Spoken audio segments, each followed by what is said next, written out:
Koldo Losada Atutxa nació en Getxo, Vizcaya, el 13 de noviembre de 1960.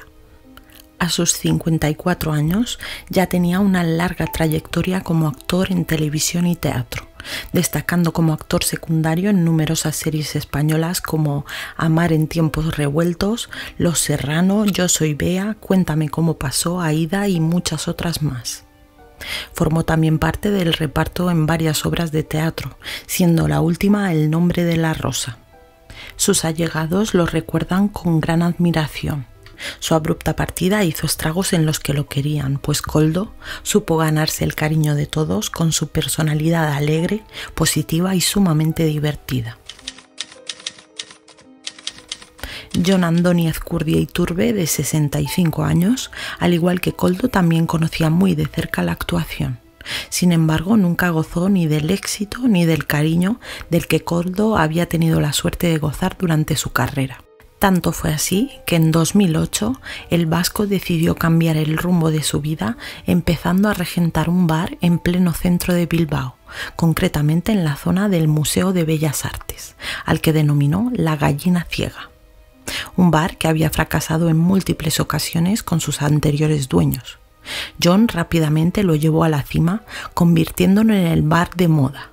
Es posible que parte del renombre de aquel bar se debiera a las frecuentes visitas de Koldo, que para ese momento era muy respetado y reconocido, atrayendo así la clientela. Un dato importante sobre Jon es que tomaba medicación para tratar el alcoholismo que había padecido. Los conocidos del dueño de La Gallina Ciega aseguraron que ya llevaba más de un año sin probar gota de alcohol. Para el año 2013, Koldo y Jon, después de 20 años de relación estable, decidieron unir sus vidas en matrimonio dándose el sí quiero. Eran una pareja popular en Bilbao por sus profesiones y aparentemente todo les iba bien. No opinaba lo mismo la familia de Koldo, quienes ya se habían dado cuenta de que algo no iba bien. Jon era muy celoso y obsesivo, tenía mal carácter y chocaba constantemente con Koldo, quien a pesar de ser consciente de que su relación era muy tóxica, sentía pena por Jon y siempre estaba dispuesto a darle otra oportunidad. Y es que Ezcurdia no solo tenía mal carácter, también tenía aires de grandeza y siempre quería destacar, llamar la atención de alguna forma y ser el ombligo del mundo. Algo que no siempre conseguía, pues Koldo, con su simpatía y saber estar, siempre lo eclipsaba haciéndolo sentir como un fracasado. En cierto momento adoptan un Westie blanco al que llaman Gastón, un perro que llegaría a la vida de Koldo para colmarlo de felicidad, pues cuentan sus allegados que no se separaba de él y se lo llevaba a todas partes. Aquello, incomprensiblemente, también provocaba los enfermizos celos de Jon. Para el 2014, en el domicilio conyugal de Koldo y Jon en la calle Lersundi, en pleno centro de Bilbao, se respiraba un ambiente de crispación y algo hacía augurar un mal destino para la pareja. De manera repentina y sin explicación alguna, la gallina blanca supuestamente comenzó a ocasionar pérdidas económicas, obligando a Jon a endeudarse. Algo difícil de entender viendo la gran afluencia de clientes con los que el negocio contaba a diario. A pesar de estos datos, su asesora fiscal siempre ha dicho que solo debía 1 o 2 mensualidades y que no se trataba de grandes deudas ni mucho menos. Pocos meses antes de la tragedia que a continuación narraremos, Jon le cuenta a Koldo que está gravemente enfermo, con la intención, una vez más, de llamar la atención, pues al parecer su marido ya le había planteado el divorcio por los continuos problemas que no hacían más que ir en aumento. Koldo, a pesar de todo, lo comenta con algunos amigos que posteriormente dirían que se sentía verdaderamente preocupado por su marido. Por supuesto, la presunta enfermedad nunca existió. El 19 de noviembre del 2014 comenzó como cualquier otro día en la vida del matrimonio. Los dos salen por la mañana a pasear con Gastón y vuelven a casa al mediodía, siendo captados a su vuelta por las cámaras de seguridad del edificio donde habitaban. Serían las últimas imágenes vistas con vida tanto de Koldo como de Gastón. Una vez en casa, Koldo realiza una llamada de teléfono. Era habitual que su hermana y él hablaran por teléfono día sí, día también. Su relación era impecable, igual que la que mantenía con sus otros 2 hermanos. El actor sentía un amor inmenso por ellos. De hecho, su última publicación en Facebook fue la siguiente, haciendo alusión a sus 3 hermanos. Un aplauso por nuestros hermanos que, aunque a veces tengamos diferencias, siempre estaremos dispuestos a darlo todo por ellos. La llamada con su hermana esta vez no duraría demasiado, ya que en cierto punto él decide despedirse con las siguientes palabras. Te dejo que este se está pintando la cara de payaso, refiriéndose a John. Sobre las 13:40, Koldo envía su último mensaje de texto con varias faltas de ortografía, algo que no era propio de él. Todo apuntaba a que se encontraba en estado de ebriedad o drogado.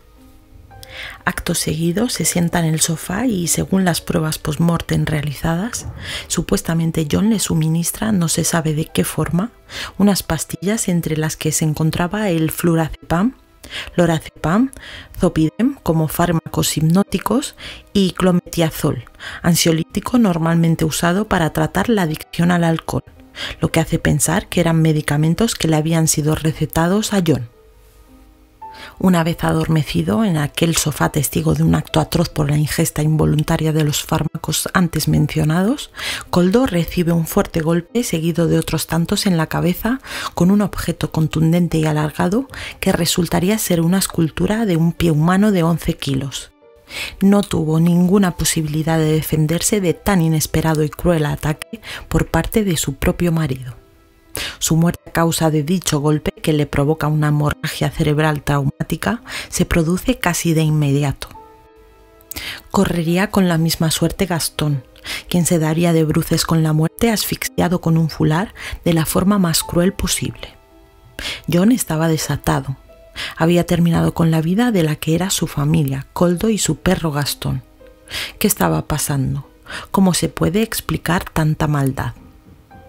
A las 14:55, tal y como lo captaron las cámaras de videovigilancia del edificio, el asesino sale con una bolsa negra de basura a la calle y la tira a un contenedor. En ella descubrirían más tarde el cuerpo sin vida de Gastón y su correíta junto a 2 cojines empapados en sangre. Seguidamente, John se dirige a su supermercado de confianza, donde compra 2 botellas de vermut martini blanco y vuelve a su casa. La escena dantesca seguía intacta en el sofá donde yacía Koldo desangrado. Todo estaba empapado en sangre. Decide entonces arrastrar el cuerpo en zigzag por todo el suelo de la casa hasta abandonarlo en una de las habitaciones, tapándole la cabeza con una manta verde. Al ver que la sangre estaba por todas partes, se dispuso a tapar los restos del pasillo con sábanas y toallas. Sobre las 4 de la tarde, llama a un transportista al que le entrega varias de sus pertenencias para trasladarlas a casa de una de sus amigas. Entre aquellas pertenencias se encontraría más tarde la escultura que sirvió de arma homicida con restos de sangre de Koldo. A las 17:34 hace en Facebook la siguiente publicación acompañada de un selfie con la cara pintada. La gallina ciega comenzó sin ruido y así se va. Gracias por todo lo que nos habéis regalado. No se sabe a ciencia cierta si aquel mensaje era una despedida o simplemente un aviso de que el bar cerraría sus puertas de manera indefinida. A las 6 de la tarde, John sale una vez más de su casa, esta vez para dirigirse al cajero automático donde retiraría la suma de 1.800 euros de las tarjetas de Koldo. Vuelve después a su casa y llama a su amiga para ir de compras. Se cambia de ropa y se le ve saliendo una vez más de su casa. La amiga acudiría con su hija y más tarde se unirían más amigas. Deciden ir a algunos bares y empiezan a tomar alcohol.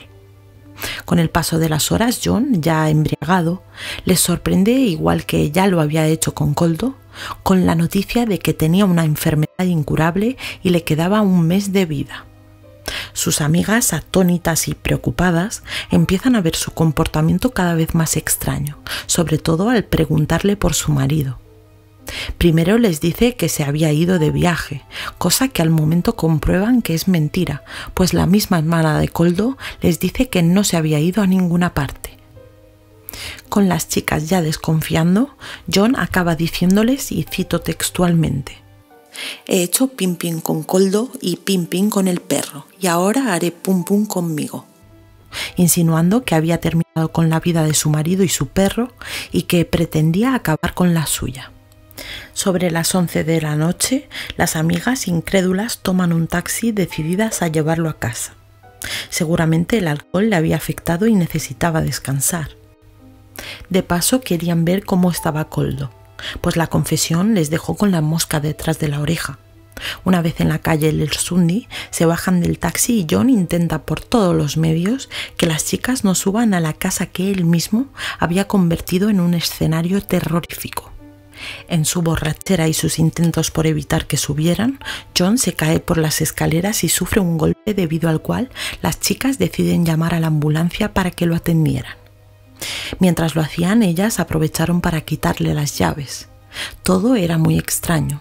Necesitaban saber qué había sido de Koldo. ¿Acaso John decía la verdad? ¿Estaba muerto Koldo? Con temor deciden acceder al domicilio solo para comprobar que en efecto yacía sin vida desde hacía ya varias horas en su propia casa y Gastón no estaba por ninguna parte. Las chicas, casi petrificadas, sacan fuerzas para hacer una llamada al 091. La policía y el médico forense se personan en el domicilio de John y Koldo, donde encuentran el salón lleno de sangre, sobre todo en la parte del sofá, marcas de arrastre por el suelo y una huella de zapato ensangrentada, que a todas luces sería la mancha del zapato del mismísimo asesino. Preservan pues la zona para hacer las pesquisas y proceden al levantamiento del cadáver. Mientras tanto a John, todavía borracho, siguen atendiéndole en la ambulancia. Una de las chicas que había descubierto el crimen, que más tarde testificaría en el juicio por la muerte de Koldo, se acerca a John y le pregunta: «¿Qué has hecho, John?». A lo que éste responde: «He matado a Koldo, mátame, mátame».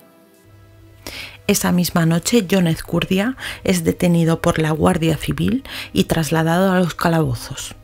Su borrachera se había transformado en un estado de nerviosismo por el que tuvieron que llevarlo de urgencia a un centro de salud. Después de suministrarle algunos tranquilizantes, fue devuelto a los calabozos. Enseguida dictarían prisión provisional comunicada y sin fianza para el supuesto asesino hasta el día del juicio, que tendría lugar el 15 de febrero del 2016, 1 año y 3 meses después del crimen. Al día siguiente de tan terrible tragedia, el Ayuntamiento de Bilbao guardaría un minuto de silencio por los asesinatos de Koldo y Gastón. Si os parece oportuno, hacemos un minuto de silencio.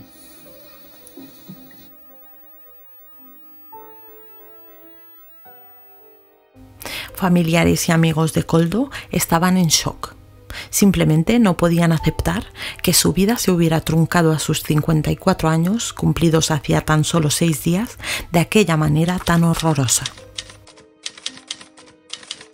El mediático juicio se celebraría en la Audiencia Provisional de Vizcaya a lo largo de 9 jornadas en las que declararían numerosos testigos.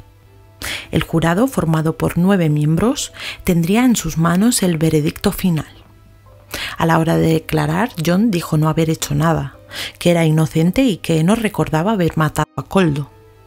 También puso de manifiesto que había apartado un dinero, por si se demostraba que él lo había hecho, poder pagar una indemnización, pero convenientemente insistía en que no recordaba nada, puesto que él era un alcohólico y sufría de amnesia por ello, que aquel día llevaba bebiendo sin parar desde por la mañana. La acusación, representada por el letrado que defendía los intereses de los hermanos de Koldo, demostró en el juicio que la huella de zapato ensangrentada pertenecía a John. Los testimonios de las amigas de John que lo acompañaron esa noche también sirvieron para señalarlo como único culpable, así como la cámara de seguridad del portal del edificio donde vivía el matrimonio, que fue testigo de cómo John sacaba la bolsa de basura con los restos de Gastón junto a los cojines empapados en la sangre de Koldo. También sirvieron para comprobar que, a pesar de la insistencia de John por decir que ese día se la pasó borracho, su forma de caminar y su actitud parecían ser las de cualquier persona sobria y en sus cabales. El transportista que llevó las pertenencias de Ezcurdia a casa de su amiga aquel día declaró que el acusado no olía alcohol ni parecía estar ebrio. Por todas las pruebas encontradas en su contra, la acusación pedía para John 20 años de prisión y una indemnización de 42.000 euros repartidos entre los 3 hermanos de Koldo. Lamentablemente no se pudo sumar el cargo de maltrato animal, puesto que a Gastón nunca se le practicó una autopsia ni tampoco investigaron el fular con el que supuestamente fue asesinado. Estaba muy claro que la defensa quería que John Ezcurdia pareciera un alcohólico con amnesia que ese día había bebido para así ser inimputable. Sin embargo, el médico forense que lo evaluó dijo que tenía memoria parcial interesada, que solo recordaba actos que le beneficiaban y los que le perjudicaban los olvidaba de manera voluntaria. Por tanto, llegaron a la conclusión de que Ezcurdia se encontraba en plenas facultades mentales al momento de los hechos. Nadie podía demostrar que hubiera sufrido alguna laguna mental ese día. La defensa dijo que padecía de una patología dual por alcoholismo crónico, con recaídas que le producían lagunas mentales, y pedían su inmediata absolución, asegurando incluso que John y Koldo eran una pareja ideal y que el acusado nunca ejerció violencia contra su marido. Tampoco le sirvió de mucho mencionar que tenía un dinero guardado por si tenía que pagar una indemnización, pues los magistrados constataron que lo había hecho justo después de que el juzgado se lo reclamara, y no de forma voluntaria como quería hacer creer a todo el mundo, y mucho menos por arrepentimiento. Los 9 miembros del jurado, por unanimidad, encontraron culpable de asesinato con agravante de parentesco y alevosía a John Ezcurdia a la edad de 65 años y fue condenado a 19 años de cárcel y a pagar 25.000 euros de indemnización a cada uno de los hermanos de Koldo, así como al pago de las costas judiciales. El jurado, por unanimidad, 9 votos, encontramos al acusado, don Juan Antonio Ezcurdia Iturbe, culpable, con agravante de parentesco. Tampoco podría acercarse a menos de 800 metros de los hermanos y la madre de Koldo en los siguientes 29 años. Lo que jamás sabremos es el porqué. ¿Por qué un crimen tan cruel? ¿Por qué la maldad se apoderaría de John aquel día, empujándolo a cometer semejante barbaridad? ¿Sería la envidia? ¿Sería más bien que Koldo lo irritaba por tener una personalidad que atraía a la gente? ¿Se sentía frustrado o simplemente no aceptaba que Koldo quisiera abandonarlo? Lo que siempre van a recordar los seres queridos del actor es lo mucho que amaba la vida y sobre todo a su perro Gastón, a su familia y a sus amigos. Quieren recordarlo como era, alegre y divertido.